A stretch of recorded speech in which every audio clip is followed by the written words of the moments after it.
Pleasant day, everyone. Today we are going to talk about the Module 4, which talks about the Charles Hackett's uh, design features of human language. But anything else, before we go deeper into the discussion, let's talk about or let's get to know who is Charles Hackett first.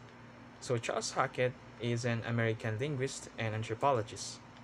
He was born on the year 1916 and died on the year 2000. Charles Hackett graduated from Yale's in the year 1939.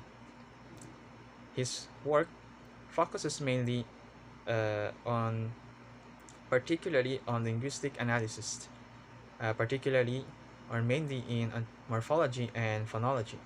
And then later in the year 1960, he introduced features or set of features that characterize human language and differ it from animal communication.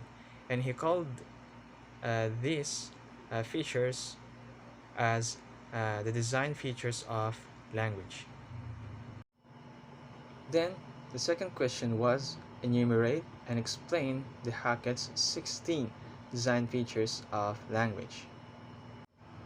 So now let's talk about the Hackett's design features of language.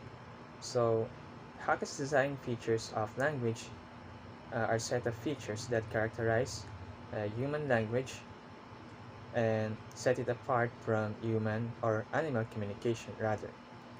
So at first, Charles Hackett introduces 13 design features of language, and then later on, primate communication utilizes the 9 features, and then the final four features are reserved for humans, and these are the displacement, productivity, culture transmission, and lastly the duality.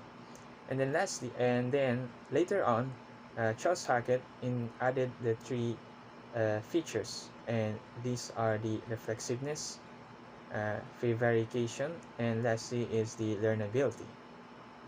So additional information, before Charles Hackett, Noam Chomsky introduced a theory about the universal grammar, an idea that talks about the ability to learn the basic structure or the basic uh, grammar of a certain language is already built in the human brain.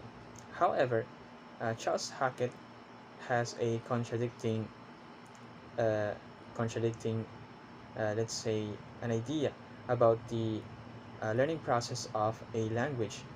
He brought these design features of language that differs from Noam Chomsky's theory, because Charles Hackett believes that there are certain features or there are certain factors that may affect or influence the learning process uh, of learning process of a language of a person. We are going to discuss now the Hackett's design features of language.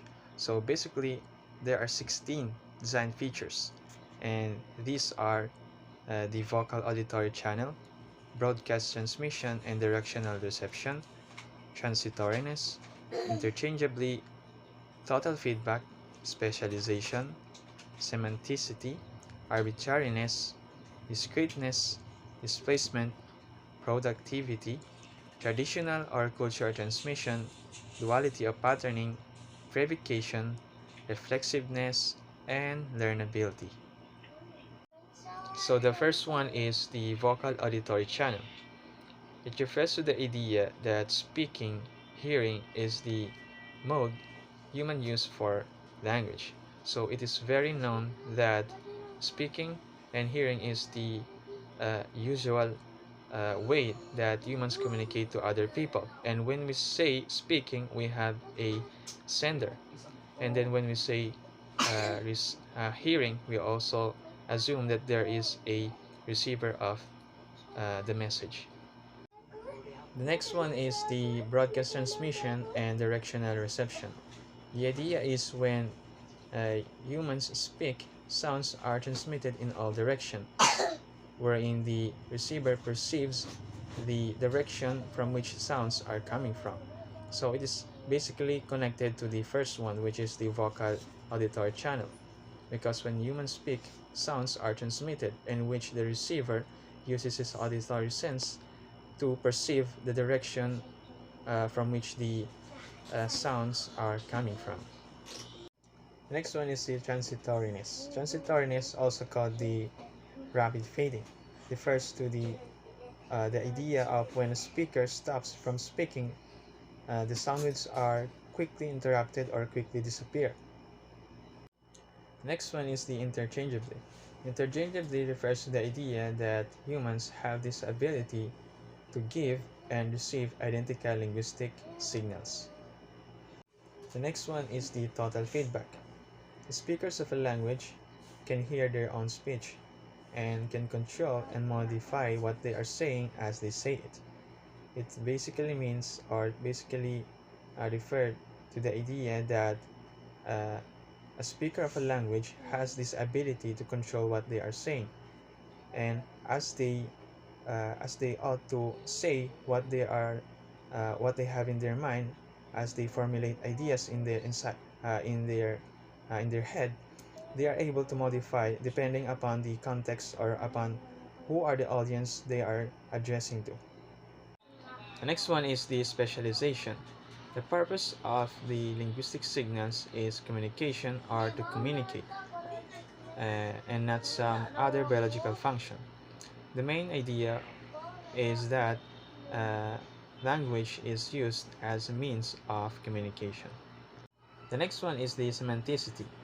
Semanticity refers to the idea that specific sound signals are directly tied to certain meanings. For instance, when we say cat, we often we often refer to uh, an animal with four legs and with whiskers. So the next one is the arbitrariness, which refers to the idea that spoken words are really nothing like the objects they represent.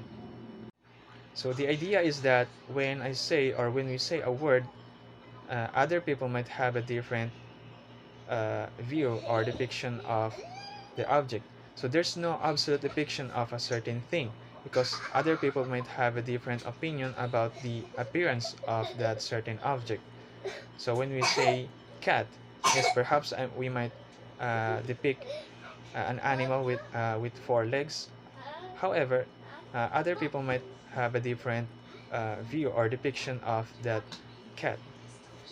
So the next one is discreteness. Discreteness refers to the idea that linguistics representations can be broken down into small discrete units, which combine with other units in a rule-governed ways. For instance, the phoneme cannot stand on its own, nor have a meaning on itself. However, when this phoneme combine with other phonemes, it becomes a morpheme, in which phoneme or morpheme conveys some type of meaning. For instance, the word dog, we have three phonemes. We have the d, we have the and we have the g. So these individual phonemes or these individual sounds don't have or does not relay or convey some meaning. However, when they are combined, uh, which then result into a meaningful word. The next one is this displacement. It refers to the idea that humans can talk about uh, things that which are not physically present or does not even exist at all. Speakers can speak about the past, they can also speak about the future. So for instance, they may ask about something which does not even exist, such as a one-horned animal, or they may talk about something about the past or about the future. So what they are doing now is what we call displacement. The next one is productivity. It refers to the idea that humans can create and understand novel utterances. The next one is the traditional or cultural transmission. The idea is that while humans are born with innate language capabilities, language is learned after birth in a social setting.